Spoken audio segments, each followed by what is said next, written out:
अथाष्टादशोऽध्यायः। मैत्रेय उवाच। इत्थं पृथुमभिष्टूय रुषा प्रस्फुरिताधरं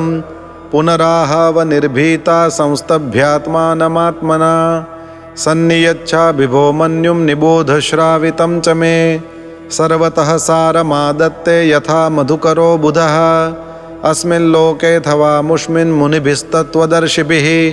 दृष्टा योगाः प्रयुक्ताश्च पुंसां श्रेयः प्रसिद्धये तानातिष्ठति यः सम्यगुपायान् पूर्वदर्शितान् अवरः श्रद्धयोपेत उपेयान् विन्दतेञ्जसा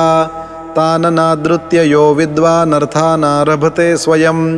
तस्य व्यभिचरन्त्यर्था आरब्धाश्च पुनः पुनः पुरा सृष्टा ह्योषधयो ब्रह्मणाया विशाम्पते भुज्यमाना मया दृष्टा असद्भिरधृतव्रतैः अपालिता नादृता च भवद्भिर्लोकपालकैः चोरीभूतेऽथ लोकेऽहं यज्ञार्थे ग्रसमोषधीः नूनं तावीरुधः क्षीणा मयि कालेन भूयसा तत्र योगेन दृष्टेन भवानादातुमर्हति वत्सं कल्पय मे वीर येनाहं वत्सला तव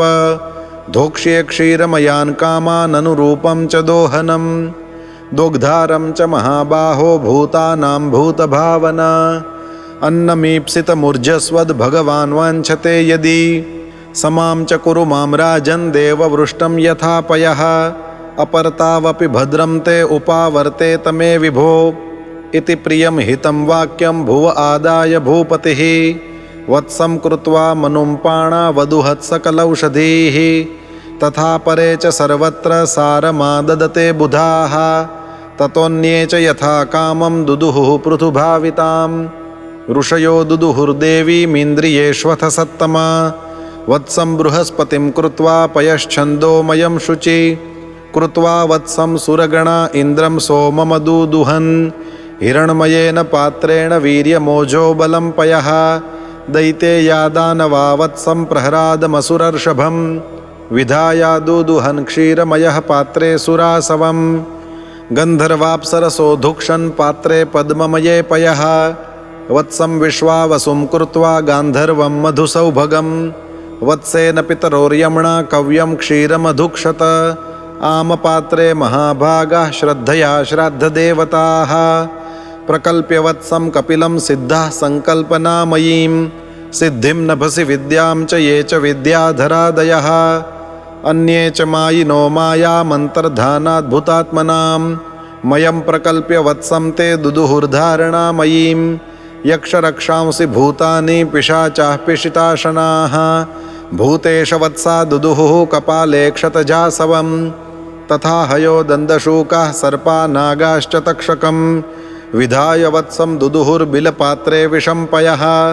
पशवो यवसं क्षीरं वत्सं कृत्वा च गोवृषम्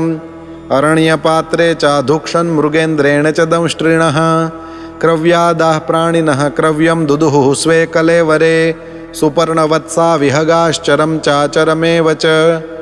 वटवत्सा वनस्पतयः पृथग्रसमयं पयः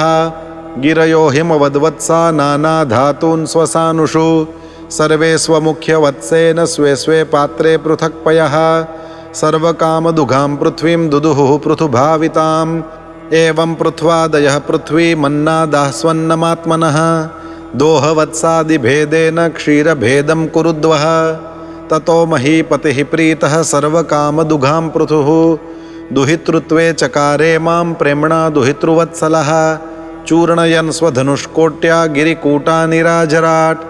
भूमण्डलमिदं वैन्यः प्रायश्चक्रे समं विभुः अथास्मिन् भगवान् वैन्यः प्रजानां वृत्तिदः पिता निवासान् कल्पयाञ्चक्रे तत्र तत्र यथार्हतः ग्रामान् पुरः पत्तनानि दुर्गाणि विविधानि च घोषान् व्रजान् सशिबिरानाकरान् खेटखर्वटान् प्राक्पृथोरिह नैवैषा पुरग्रामादिकल्पना यथा सुखं वसन्ति स्म तत्र तत्राकुतो भयाः इति श्रीमद्भागवते महापुराणे पारमहंस्यां संहितायां चतुर्थस्कन्धे पृथुविजये 18.